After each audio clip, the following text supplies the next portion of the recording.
A palavra de Deus, segundo o Evangelho de São Mateus, capítulo 12. Quando Jesus soube disso, foi embora dali e muita gente o seguiu.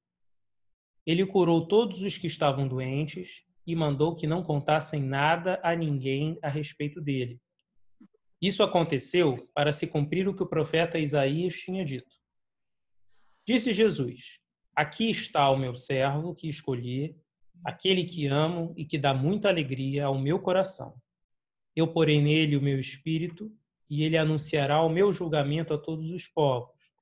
Não discutirá, nem gritará, nem fará discursos nas ruas. Não esmagará o galho que está quebrado, nem apagará a luz que já está fraca. Ele agirá assim até que a causa da justiça seja vitoriosa e todos os povos vão pôr nele a sua esperança. Palavra do Senhor, demos graças a Deus.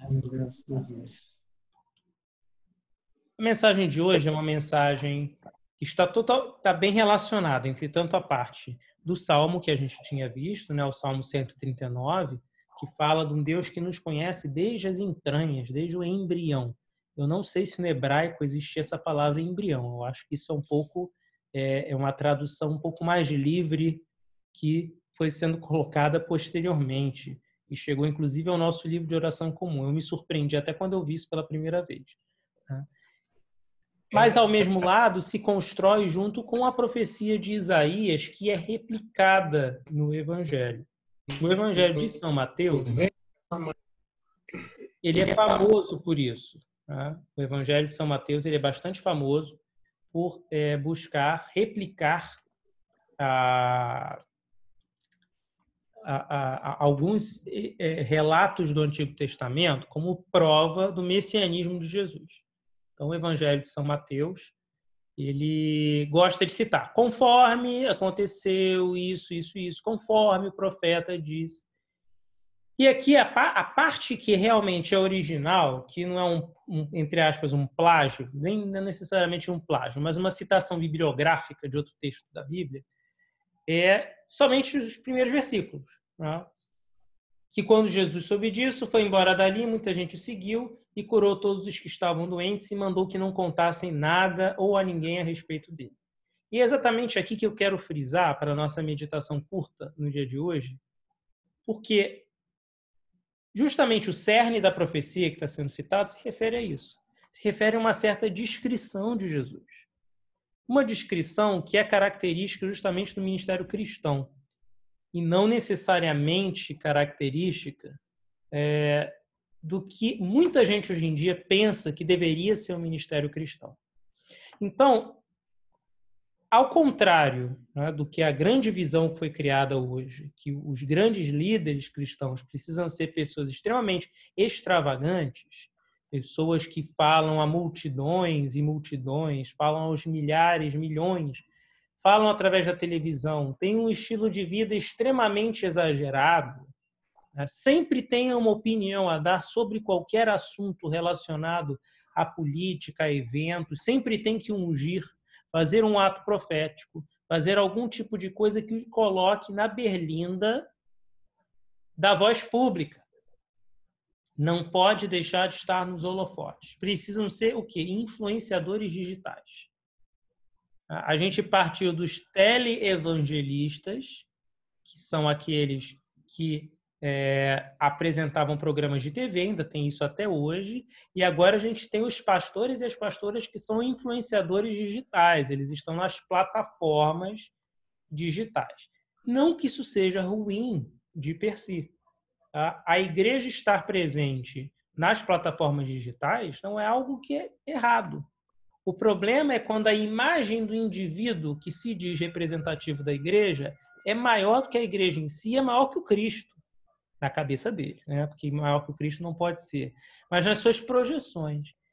A mensagem deixa de ser a mensagem do Cristo falando através de uma pessoa e, idealmente, de um grupo de pessoas. É para isso que existe a igreja, senão a igreja vira só uma instituição vazia, ou seja, como um canal da mensagem do Cristo, né, nas plataformas digitais.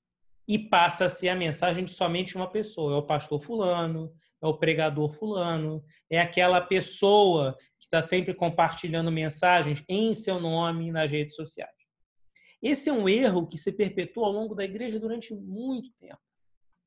Sabe, lá desde o início, antes de haver mídias digitais, antes de haver televisão e rádio, antes de haver todas essas coisas, havia os profetas populares que não pregavam a mensagem do reino de Deus e não insistiam para que as pessoas também se tornassem pregadoras com o que estavam fazendo. Não insistiam na coletividade trazendo essa mensagem, construindo o reino de Deus. E sim insistiam num culto à personalidade.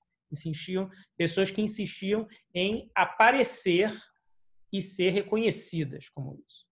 E Jesus Cristo, desde o início do ministério dele, o que ele tentou menos foi aparecer. E é justamente aí que a gente vê a prova do verdadeiro messianismo de Jesus, ou seja, do seu verdadeiro chamado como ungido de Deus. Porque o servo, né, a gente tem na parte de Isaías todas as referências ao servo sofredor. Mas aquele arquétipo, o servo sofredor, ele é um arquétipo. Ele é um exemplo, ele é uma explicação, ele é um ideal de como deveria ser o Messias. O servo sofredor, ele é sobretudo servo. Ele, por ser servo, ele é simples, ele é humilde, ele dá o seu exemplo, ele proclama o evangelho, né? No caso de Isaías, ele proclama a paz de Deus, a shalom, ele proclama a mensagem, a palavra de Deus, mas ele o faz de maneira discreta, porque não é sobre ele, é sobre coisas muito mais importantes. E Jesus Cristo abre o seu ministério assim. E é por isso que ele é sempre identificado, é por isso que Mateus, além, claro, das razões pelas quais o Evangelho de Mateus vai tentar posicionar, porque ele tem um certo público-alvo, ele vai tentar posicionar Jesus como o exemplo do arquétipo do servo sofredor. Mas Jesus não foge desse arquétipo. Não é uma mensagem manipulada. Jesus é discreto. Jesus não fazia milagres e pedia que as pessoas contassem para aumentar a história sobre ele. Jesus não pregava e redimia as pessoas, ou então convertia os corações das pessoas para que ele fosse idolatrado. Claro que a gente adora Jesus em diversas circunstâncias, mas uma coisa é transformá-lo num ídolo. É um pouco diferente. Mais importante para o ministério de Jesus era a transformação de vidas e a transformação do mundo. E isso é o que talvez falta a nós, muitas vezes. A nós que seguimos o Evangelho de Jesus. É muito fácil para mim, para vocês, para qualquer um de nós que está assistindo, cair em todas as trapaças e artimanhas envolvidas no ministério ao qual todas as pessoas cristãs são chamadas. Não são só os pastores e influenciadores digitais, somos nós mesmos.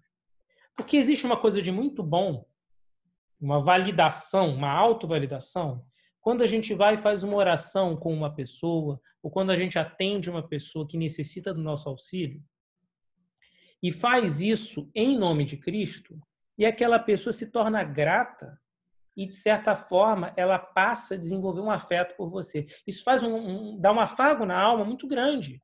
Essa é uma tentação ao qual nós, que somos lideranças religiosas, e eu vou incluir também as lideranças leigas, que é muito importante incluir nesse aspecto, é uma tentação diária para a gente. Porque às vezes a gente, olha, eu me preocupo com aquela pessoa que é da igreja, ela está passando por dificuldades, eu ligo com frequência para ela, ela desenvolve um laço de afeto comigo, só que não é para o meu engrandecimento. É preciso que ela cresça junto. Ela não pode ficar dependente de mim. O exemplo de Jesus é justamente um exemplo de crescimento de todo o povo de Deus. Jesus faz todos aqueles atos, os milagres, as curas, todos os atos fantásticos que são atribuídos a Jesus, mas também os atos as mensagens de conversão, são justamente para que aquelas pessoas não se tornem um exército de zumbis idolatrando a Jesus Cristo. E sim que se tornem pessoas convertidas ao melhor que elas podem ser, à plenitude da imagem e semelhança de Deus. E a tentação que a gente tem é a tentação de ser justamente contrário a esse arquétipo do Messias, contrário ao que Jesus fazia. A nossa tentação é que a gente aproveite essas oportunidades de ministrar o amor de Cristo para a vida das pessoas, para que a gente se sinta engrandecido e se sinta afagado no nosso ego. Olha só como consegui fazer isso para aquela pessoa. Agora essa pessoa é grata a mim, ela me ajuda. Isso é uma tentação constante. Para nós que temos o ministério presbiteral, ela é uma tentação ainda maior, porque você tem uma área de influência um pouco maior em termos de quantidade de pessoas. As pessoas chegam para você e às vezes chegam muito infantilizadas. Não interpretem isso de forma negativa, não. Mas muito infantilizadas na caminhada espiritual delas. Elas ainda chegam com a visão de que precisam de algum tipo de mediação para comunicar-se com o sagrado. Então, tem pessoas que chegam para mim e falam: eu perdi o contato com oração, ora por mim, ora para que isso aconteça. Claro que a gente ora, a gente intercede pelos outros. Mas a gente não pode manter essa relação de infantilidade, como se os meus, entre aspas, filhos na fé precisassem agir de forma infantil na sua vida espiritual a vida toda.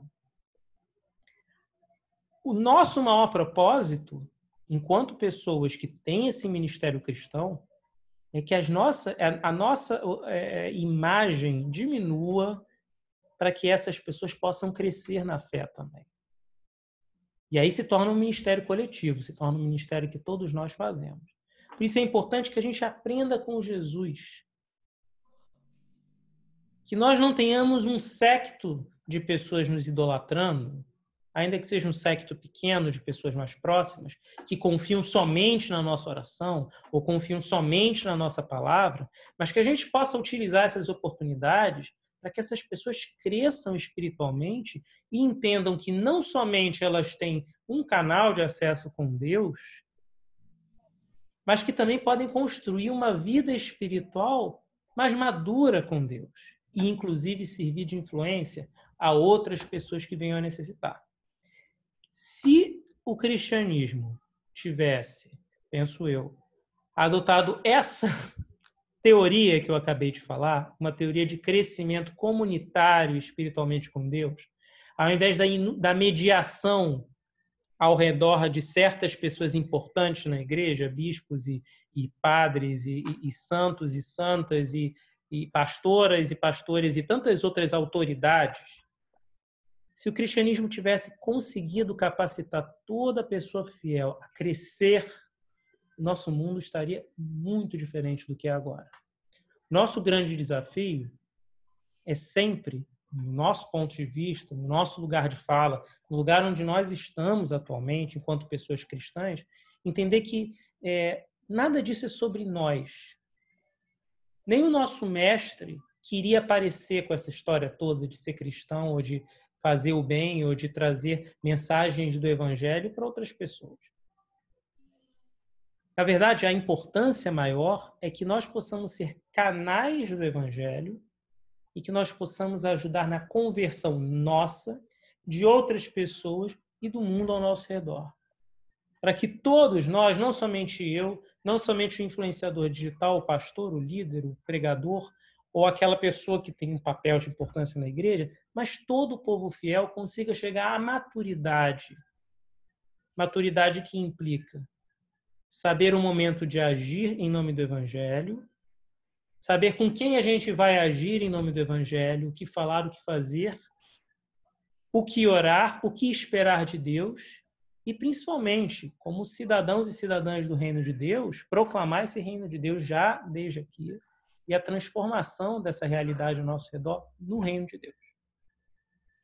Se todo mundo conseguisse, se todo mundo que proclama Cristo como seu Senhor, se todo mundo que ora em nome de Cristo, que diz que Ele é seu Deus e seu mestre e guia para a sua vida, seu irmão e amigo na caminhada, pudesse aprender um pouquinho disso, nossa realidade ao redor seria muito diferente.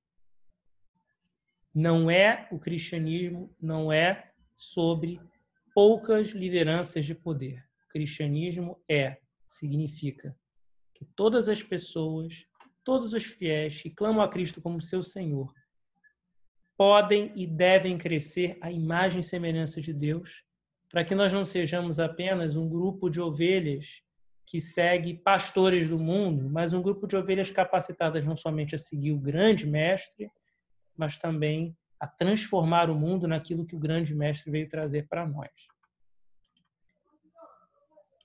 Amém.